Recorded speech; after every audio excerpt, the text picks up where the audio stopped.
레디아 공주 3. 아홉별 왕국에서 너를 사신으로 보낸 이유가 무엇이냐? 비단 왕국에 도착한 레디아는 비단 왕국 비단왕과 문무 대신들이 모여있는 회의장에 들어갔다. 나이 지긋한 대신들은 아직 어린 레디아와 책갈피 왕자가 사신으로 찾아오자 대수롭게 생각하지 않는 기색이 역력했다. 비단왕도 퉁명스러운 말투로 물었다. 아홉별 왕국에서 너를 사신으로 보낸 이유가 무엇이냐? 레디아는 차가운 반응에도 아랑곳하지 않고 침착하게 찾아온 목적을 설명했다. 강철 왕국이 대군을 동원해 우리 아홉별 왕국을 침공하려고 합니다. 아홉별 왕국이 멸망하면 강철 왕국은 아홉별 왕국의 물자와 인재를 징발하여 더 큰 세력을 만든 후 비단 왕국을 공격할 것입니다. 비단 왕께서는 우리 아홉별 왕국을 도와 다가올 우환에 미리 대비하셔야만 합니다. 비단왕국 국방장관이 호통을 치듯 말했다. 우리 비단왕국까지 전쟁에 끌어들이려는 수작일 뿐입니다. 게다가 그토록 중요한 일을 처리하면서 겨우 어린아이들을 보내다니요. 이는 샛별왕이 우리 비단왕국을 우습게 보거나 정상적인 판단력을 상실했음을 의미합니다. 국방장관의 말이 끝나자마자 레디아가 맞받아쳤다. 아닙니다. 아홉별 왕국 샛별왕은 언제나 비단왕국을 존중하십니다. 그리고 최근 어느 때보다 건강한 몸과 맑은 정신으로 나라를 살피고 계십니다. 국방장관이 레디아를 무섭게 노려보며 따졌다. 그렇다면 어째서 너같이 어린 여자아이를 사신이랍시고 달랑 보냈단 말이냐? 돼지는 한 번에 12마리의 새끼를 낳지만 사자는 한 번에 오직 한 마리의 새끼만을 낳습니다. 하지만 그 한 마리는 사자입니다. 어찌 돼지 12마리가 한 번에 덤벼든다 한들 사자 한 마리를 당하겠습니까? 레디아는 은연중에 회의장에 모인 대신들의 판단보다 자신의 지혜가 더 뛰어나다는 점을 드러냈다. 레디아의 도발에 재무대신이 넘어왔다. 오호, 그래? 샛별왕이 아주 대단한 인재를 얻은 모양이구나. 어디 내가 연맹을 맺자고 제안할 만큼의 능력을 가졌는지 한번 보자꾸나. 우리 비단왕국은 비단이 제일 중요한 수출 품목이다. 그런데 최근 바다 건너에서 들어오는 수입산 비단 때문에 도통 비단왕국의 비단이 팔리지 않는다. 천지신명께 제사를 지내 무역이 다시 흥하기를 기원하며 해마다 더 긴 제사상을 마련하지만 백약이 무효인 상황이다. 하늘에 제사를 지내는 비용으로 매년 대군을 일으키고도 남을 만큼의 돈을 쓰고 있다. 군대를 일으키려 해도 전쟁 비용이 있어야 할 것이 아니냐. 내가 비단이 다시 잘 팔리는 방법을 알려준다면 그때 가서 다시 이야기를 해보자꾸나. 레디아는 회의장을 나와 시장으로 달려가 비단왕국 비단을 파는 상점과 수입 비단을 파는 상점을 찾아갔다. 두 나라의 비단 제품을 비교해보니 비단의 품질은 비단왕국 쪽이 우수한데 제품의 가격이 조금 더 비쌌다. 경제학에도 조예가 깊었던 책갈피 왕자가 품질과 가격을 꼼꼼하게 비교했기 때문에 상황을 파악하는 일이 한층 수월해졌다. 시장을 나온 레디아는 하늘에 제사를 지내는 비단왕국 제단을 찾아가 제사를 준비하는 상황을 살펴본 후 왕궁으로 돌아왔다. 비단왕과 문무대신들이 이구동성으로 물었다. 방도가 있더냐? 지금 당장 제사상의 길이를 줄이고 비단의 길이를 늘리십시오. 그러면 비단은 다시 예전처럼 잘 팔릴 것입니다. 하늘에 제사 드릴 돈을 아껴 비단의 양을 늘린다면 소비자들의 마음을 다시 얻게 될 겁니다.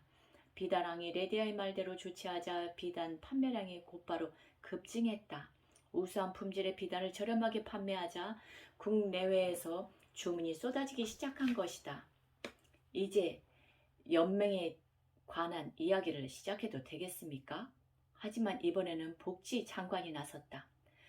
강철 왕국 같은 강국에 대항하려면 먼저 나라가 안정되어야 한다. 그런데 우리 비단 왕국의 국경 마을에 전염병이 발생해 사방으로 퍼지고 있는 상황이다.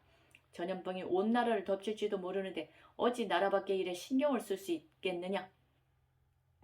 전염병이 진정되면 그때는 아홉별 왕국과 연맹을 맺고 강철 왕국의 횡포에 함께 맞서시겠습니까?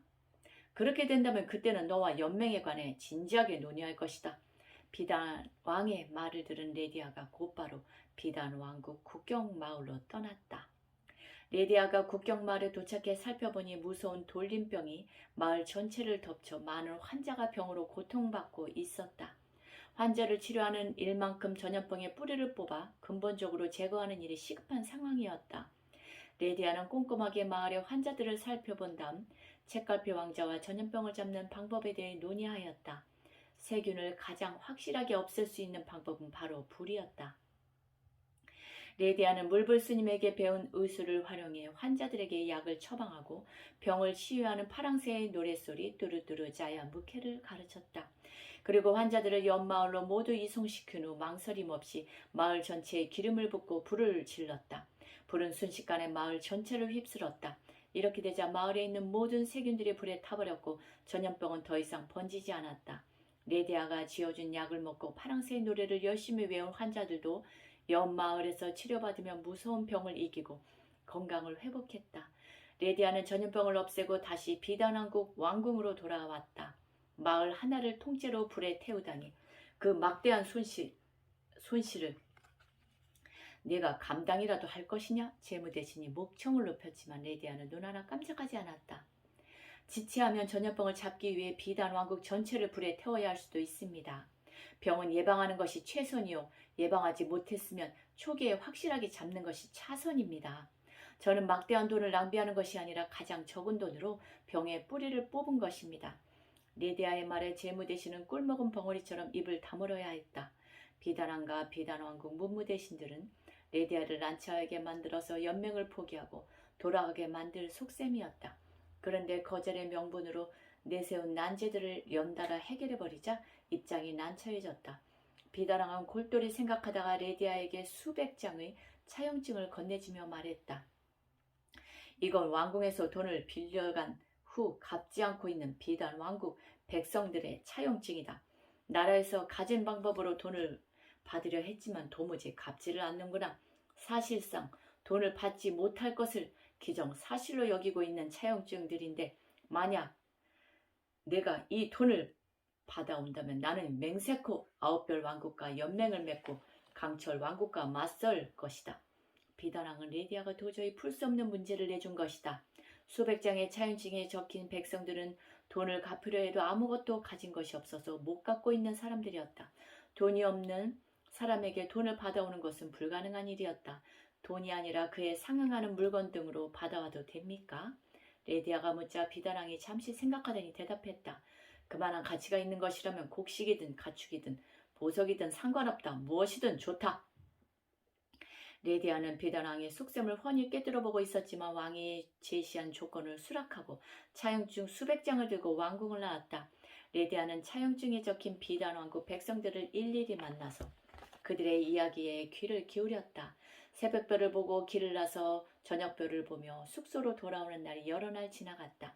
책갈피 왕자가 차용증에 적힌 백성들의 재산을 찾아봤지만 짐작대로 그들은 너무 가난해서 도저히 빚을 갚을 수 없는 사람들이었다. 레디아는 하루 밤낮 동안 생각에 잠겨 있다가 차용증에 적힌 백성들을 모두 광장에 불러 모았다. 빚을 갚지 못하고 있는 채무자와 그 가족들, 구경 나온 백성들까지 광장에는 발을 디딜 틈 없을 만큼 많은 사람들이 모였다. 레디아는 중앙의 단상에 올라가더니 모든 사람들이 보는 앞에서 차용증에 불을 붙였다. 지켜보는 사람들은 너무 놀라서 미처 레디아를 말릴 생각도 하지 못했다. 차용증 더미는 순식간에 불에 타 잿더미로 변했다. 레디아가 재를 부셔 공중에 흩날리면서 크게 외쳤다. 비단왕국 비단왕은 도저히 빚을 갚을 수 없는 백성들에게 돈을 받지 못하는 것을 기정사실로 여기신다며 나를 이곳에 보내셨습니다. 이에 저는 여러분의 차용증을 모두 불에 태워버렸습니다. 저는 빚 대신에 백성을 아끼고 사랑하는 비단왕에 대한 여러분의 존경과 충성심을 받아가도록 하겠습니다. 광장에 모인 사람들이 목청이 터져라 레디아와 비단왕을 연호했다. 수많은 사람들이 레디아의 뒤를 따라 왕궁까지 와서 비단왕과 레디아의 이름을 외쳤다. 환호성이 얼마나 컸던지 왕궁의 회의실에서도 그 소리가 크게 들릴 정도였다. 레디아가 회의장에 들어서자 재무대신이 허리에 찬 칼을 빼서 찌를 듯 위협하며 말했다. 폐하께서 빚을 받아오라 하셨는데 감히 문서를 태워버리다니 이보다 더 불경스러운 일이 있겠는가? 너를 비단왕국 재판에 회부해 엄벌에 처할 것이다.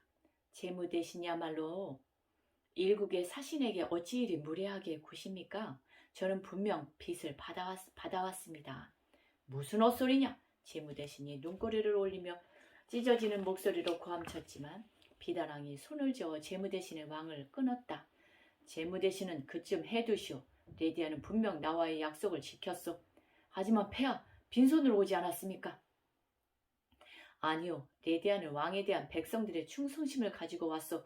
형편이 안 되는 백성들에게 재촉해봐야 원성만 커질 뿐이요. 나라를 다스리는 왕에게 충성과 존경보다 더 큰 재산이 어디 있단 말이오. 이제 백성들은 목숨을 걸고 나의 명령에 따를 것이오. 비다랑의 말에 재무 대신은 더 이상 레디아를 비난하지 못했다. 비다랑은 누구도 풀지 못한 문제들을 해결해 비단 왕국의 근심을 덜어줄 레디아를 진심으로 인정하고 있었다. 비다랑은 처음으로 마음을 담아 레디아와 대화하기 시작했다.